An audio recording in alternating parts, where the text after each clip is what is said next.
কাকিমা, ও কাকিমা, মা এই কে গো? মা গো, মা জামা জমেছে। কোথায় ছিলে তুমি কালকে সারা রাত? এই তো ফুটো। এই মালটাই তো সকাল বলে আমার কাছ থেকে 10 টাকা নিয়ে হ্যান্ডেল মেরে গেল।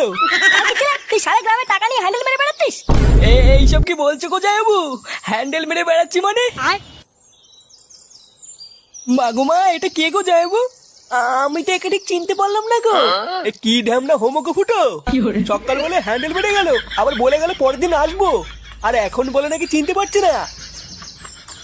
এই কি হয়েছে রে, এত চেঁচামেচি কিসের?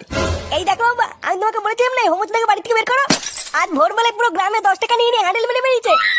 এইসব কি বলছিস? ফুটো ঠিকই বলছে কাকু। এই দেখো, মদনকে জিজ্ঞাসা করো, আজ ভোরবেলায় মদনের কাছ থেকে 10 টাকা নিয়ে ওর হ্যান্ডেল মেরে দিয়েছে। ইয়ে মানে হ্যাঁ গো নান্টুদা। ও, ওই জন্য তো ভাবি আজ ভোরবেলায় অন্ধকার থাকতে এই সরে বাচ্চা আমার সাইকেল নিয়ে কোথায় গেল। তার মানে এই চোদনা আজকে ভোরবেলায় টাকা নিয়ে হ্যান্ডেল মারতে গেছিল।